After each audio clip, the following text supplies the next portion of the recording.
Tu sais, on dit souvent que l'argent ne fait pas le bonheur. Mais bizarrement, ceux qui disent ça sont souvent ceux qui n'en ont pas. Et si je te disais que 90% des gens échouent financièrement, non pas parce qu'ils sont bêtes ou malchanceux, mais simplement parce qu'ils ne comprennent pas les vraies règles du jeu de l'argent? Aujourd'hui, on va parler de la vérité. Pourquoi la majorité des gens restent coincés dans le stress financier? Et surtout comment toi, tu peux faire partie des 10% qui s'en sortent, qui créent leur liberté et leur richesse. Reste bien jusqu'à la fin, parce que ce que tu vas entendre ici pourrait changer ta façon de voir l'argent à jamais. Ampoule électrique, pourquoi la majorité échoue financièrement?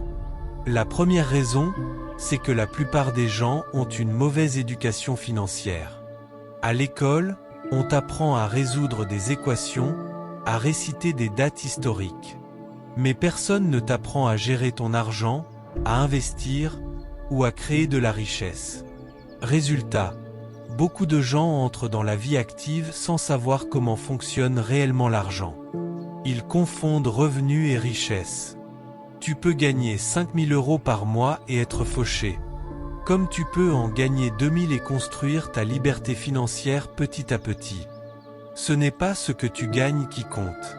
C'est ce que tu gardes et surtout, ce que tu fais avec. Ensuite, beaucoup de gens échangent simplement leur temps contre de l'argent. Tu travailles 8 heures, tu es payé pour 8 heures. Mais le temps, c'est une ressource limitée. Tu ne pourras jamais le multiplier. Les gens riches, eux, ont compris une chose, ils ne vendent pas leur temps. Ils construisent des systèmes, des entreprises, des actifs, des investissements qui travaillent pour eux même pendant qu'ils dorment. Un autre piège dans lequel tombent la plupart des gens, c'est de vivre au-dessus de leurs moyens. La société pousse à la consommation, tu le mérites. Achète maintenant, paie plus tard. Mais au final, les gens s'endettent pour des choses dont ils n'ont pas besoin. Avec de l'argent qu'ils n'ont pas, pour impressionner des gens qu'ils n'aiment même pas. Les riches, eux, dépensent pour croître. Les pauvres dépensent pour paraître. Et puis il y a la peur du risque. Beaucoup préfèrent laisser leur argent dormir à la banque pour être en sécurité. Mais la vérité, c'est que le vrai risque, c'est de ne rien faire. Parce que pendant que ton argent dort, l'inflation le dévore. Les riches ne fuient pas le risque. Ils apprennent à le comprendre, à le calculer, à le maîtriser. Fusez ce que font les 10% qui réussissent. Ceux qui s'en sortent comprennent les lois de l'argent. Ils savent que l'argent est une énergie. Il circule là où il y a de la valeur, de la créativité et de la confiance. Si tu veux attirer plus d'argent, tu dois apporter plus de valeur aux autres. Investis dans tes compétences, dans ton savoir, dans ton réseau. Parce que la valeur que tu crées finira toujours par te revenir.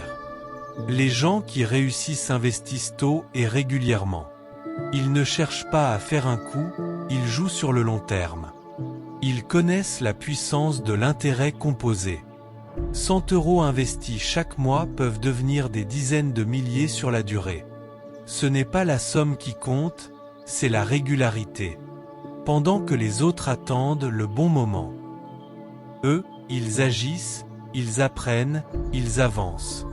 Les 10% qui s'en sortent ne dépendent pas d'une seule source de revenus. Ils comprennent que s'appuyer uniquement sur un salaire, c'est dangereux. Ils développent plusieurs piliers, un business, des investissements, de l'immobilier, des projets en ligne. Ils cherchent à faire travailler leur argent pour eux.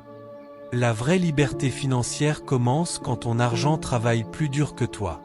Mais le plus important, c'est leur état d'esprit. Ils investissent dans leur mentalité.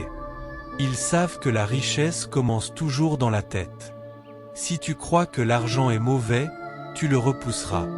Si tu crois que c'est impossible, tu ne feras rien pour le rendre possible. Les gens riches lisent, se forment, s'entourent de personnes inspirantes. Ils fuient la négativité et les excuses.